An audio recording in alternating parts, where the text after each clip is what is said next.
Thank you, everybody. I'm thrilled to be here. I'm honored that you're giving me your attention because we're going to have a little bit of excitement.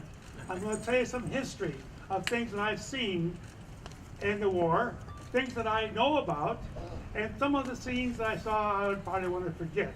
It's hard to forget things that are so deeply embedded in your mind. So this is just a little bit about history. I will begin to tell you a little bit about Pearl Harbor, because I was aboard the San Francisco, as Gene said, and I was standing in the back of the ship, having a mug of coffee, not cups or mugs aboard ship, and getting ready to leave for Waikiki Beach to have fun that Sunday morning. And I watched this big line of airplanes come by, and they were going kind of slow, right? That's not unusual for Pearl Harbor. A lot of airplanes are flying at night, and I'm just a kid. I just see a few of them. So here's a long line of airplanes going by, and they're going a little bit slow. I waved at the captain. He didn't wave back. He was going to destroy the American fleet. And very shortly, he just started to do that. One of the major ones was the USS Arizona. I looked over and I saw that thing in smoke. I'm going to talk about 3 battleships, Arizona. I'll come back to that in a minute. The West Virginia, it's also in smoke and fire. And then the Pennsylvania in the dry dock. What's so unique about that is the fact that, first of all, the Pennsylvania was not supposed to be there Sunday. The San Francisco was supposed to be there, but they pulled rank and they got there first on Friday. We didn't. Consequently, we didn't receive all the bombs that that ship did. That was kind of nice. There's pictures of it. Now the West Virginia, they watched the Arizona turn over, and they decided that wasn't a good idea because the battles were going on. And so the order was, down in the engine room, pull the plugs and sink it in the mud, which they did. One of the men who was there, and Stan likes to mention his name, Don Jardine, a Marine, a sailor, young kid like myself, he was in the engine room. He was ordered to help pull the plugs, which he did, and they sank it straight down. And later on, months later, they were raising it, and going back to the war as a good ship. As he did this, and then to get out of the bottom of the ship was very difficult. But got a few floors. He did get out, and on the around it was fire in the water, oil burning. He dove in the fire, under the water, swam a little ways, and then came up, and one of the ships picked him up. What do you think he did all the rest of the war for the next 5 years? He served aboard the San Francisco in the engine room, waiting for a torpedo that never came. Isn't that a story? Now, let's get back to Arizona a little bit. Arizona's kind of interesting. You know, folks, one of the things that I have a problem with myself, and I'm sure that you do too, can you imagine being aboard a big battleship like the Arizona, or any of those, and all of a sudden, you're coming on your sleeping deck, your sleeping bunk, whatever you're sleeping, and all of a sudden the thing slips over in the water. Water's pouring into the portholes. Water's pouring into the decks. Water's pouring into the door holes. The ship didn't, in 1 minute, water's all over the place. We lost 1,200 men in almost minutes. Isn't that something terrible? On the battleship like that, a big one, it didn't plan to be in war, so everything is open. Potholes are open, portholes are open, passageways are open. Water can pour in instantly all over the place. And most of the men couldn't get out because they're down inside. One man did get out, and his short name was Charles Russell. Charles Russell came aboard the San Francisco down in Guadalcanal months later, and he was assigned to my deck. And I knew him personally because, not my deck, my crew. And I knew him personally because he was a nice young man. And he explained to me about how he got out of the Arizona, down inside. I thought, my Lord, I want to hear that story. So he talked about it a little bit. He said, well, when it's upside down, the deck becomes a ceiling, and you're full of water. You got a few inches on top, maybe 18 inches. That's all the air you're going to have left. All your pillows are floating, junk is floating around, and 8 or 10 men are swimming up there, and they can't get out. There's no way to get out of it. And you look down, and here's 4 portholes. And so one guy says, oh my gosh. He dove down, swam through, porthole, came up to the other side. Oh, my goodness gracious. That looked pretty exciting. So another one went down. He plugged in the hole, went down, and he was a little too fat. He's still there today, 71 years later. Another one went down, and he had his pants on with a belt on. Sure enough, he got caught. He's still there. There's one porthole left that Chuck talked about. He said, "Right, I was frightened to death. I didn't know if I could make it or not." I could hold my breath, dive down below, and slimmer through that porthole. And he did. He came up the other side. There's a little more story about that too. I said, how'd you do that? Chuck, what, Gene, how did he do that? I'll tell him. I read for he knows the story, see. Gene says, well, I didn't want to get caught, and he was a long, slender young man. He was about age 19 maybe. He took off all of his clothes. He was nude. He said, I don't want to get hooked on nothing. I got to swim through. And so he slipped through the hole, nude, and came to the other side. And he thought, that didn't bother me a bit.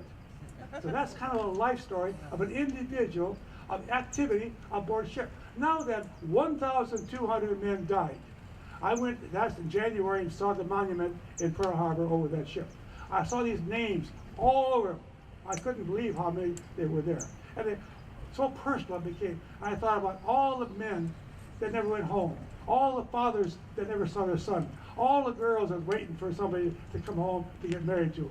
And they're there in Pearl Harbor in that battleship. That is what war is all about. War is hell. Particularly if you're in a battleship when it turns over, like the Arizona. Now, speaking about hell, I want to give you a little bit of story here. I remember as a kid when I was in Minnesota, we had a little radio in the whole town, no electricity, of course, the house out in the country. One day I heard President Roosevelt talk. I remember that so well. He said, I hate war. Eleanor hates war. We all hate war. I never did forget that. I almost repeated it for words. At that time, London was burning down. Japan had already occupied China. And that's what we're talking about. You see? And so, what did Japan want? They wanted Australia. What did Hitler want? He wanted Russia. What did America want? They wanted to keep what is ours, our land. So our war was to keep America. And that's what it's all about, Guadalcanal. Now then, we'll move you on down to Guadalcanal a little bit because that's a very interesting place. Why is Guadalcanal so important? Well, Captain Ellison explained it to you pretty much in detail. This main island, there's islands all the way north of the middle of the equator. That's about 100 miles up the truck. That was the Japanese headquarters. Going south was American headquarters, about another 100 miles. Guadalcanal is islands on both sides of a runway called a passageway. In the middle is a hunk of iron, a hunk of rock come out of the rock. And that was Salvo Island. Nobody lived on it. To give you a little idea of Salvo Island, you go out here, you see Alcatraz, don't you? That's an island. And that's about the size of a Salvo Island in Guadalcanal. It's just a rock. So when ships come down there for the enemy, we don't know which way they're going to go. We don't even know which way we're going to go sometimes. So that's always a bad place. And that particular area took so many ships from America, so many, that we nicknamed it the base is written over here. Iron bottom. Yeah. So that's what it's all about. Now then, back to Guadalcanal. And then I'm aboard the San Francisco, as Stan Hudson said, and when this all started, well, first of all, remember, guys, this was the middle of the night, 1 o'clock in the morning, a pitch black night because there's a little high cloud. There's no moon, no sunshine, and all of a sudden one day, in the middle of the morning, I should say, we're in general quarters, so I'm up there looking around a little bit, being a kid, and all of a sudden, I'm looking over here, and boom, I feel the heat. I can see a flashlight coming at it. It was a huge one. I could feel the heat. I can still feel it today. That heat from that enemy battleship coming, shooting at us. And that's where the battle began. Now that particular battle took place in about 30 minutes. The San Francisco received 23 fires. And they had to be put out. Every time we got hit, a fire would start. That's the way it turned out. And of course, the battleship went back and forth, and we went back and forth, and we were just some lucky ships here and there. We survived. But there was over 6,000 casualties. Over 3,600 American casualties in that activity in 30 minutes. A lot of men jumped off the ship. But what did they do? They swam around.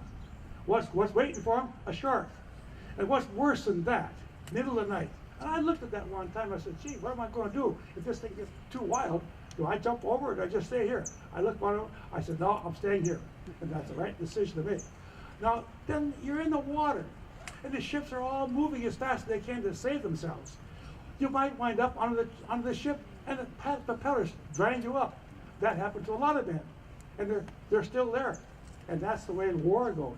So, gentlemen, war is hell if you are the receiver of bad stuff. And so we will go on. Jack Bennett. I got to talk a little bit about Jack Bennett. Jack Bennett. Yeah, thank you, Gene.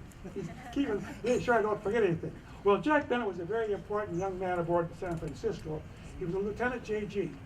And during the battle night, in the afternoon, what Stan Nixon talked about, when the airplane crashed in, we had 50-some casualties, and Jack was wounded. And also, the other one with him was Lieutenant Jack Wallace. He was John Wallace. He was wounded also. But these two men, this fire was started in the back of the ship because the airplane crashed in, and the men who were shooting at the airplane, they disappeared, of course, too.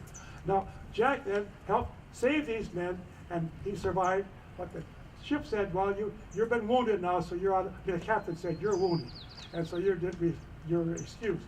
Not for Jack. He said, no, myself, we're going to go into battle. I'm going to stick around and see what happens. So he took care of his crew in the back. As these fires were generating, he then would help put the fires out. And one man who was with him was one man named Reinhard Kipler. And there's a sign on here, Reinhard Kipler. He got a Medal of Honor. Reinhard Kipler was his first-class boatswain mate in his 4th Division. And they were putting out fires around the hangar deck because the hangar deck had explosion, not good place. And that's the way that went. And so one day, one hour, I should say 1 minute or two, Hitler got a wound in his leg and he didn't have noticed it. Didn't pay attention. He got a fire hose in his hand and he's putting out fires, and Jack is doing the same thing. And then all of a sudden he just died and he bled to death. And so consequently, he then is now one of the Medal of Honor. Jack, that's Kipler.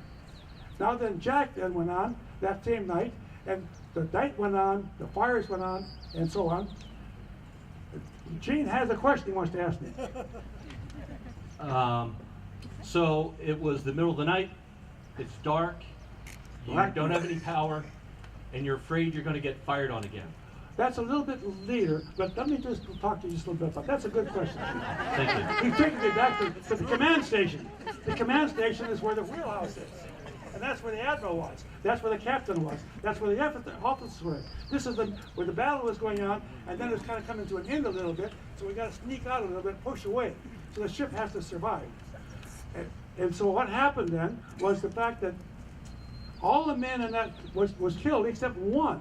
Now they have 2 men handling the wheel. And so when the orders come, go 180 or go 140, they tell them where to go by the number. So you have to watch and steer the ship to wherever you're supposed to go. And this is in the night. Your officers tell you where to go.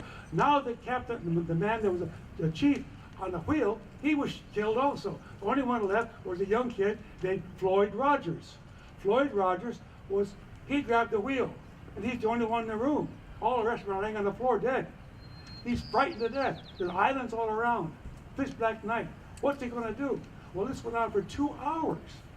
And he pulled a little about, he didn't know where to go, so he put the ship in a circle. And he went real slow in a circle.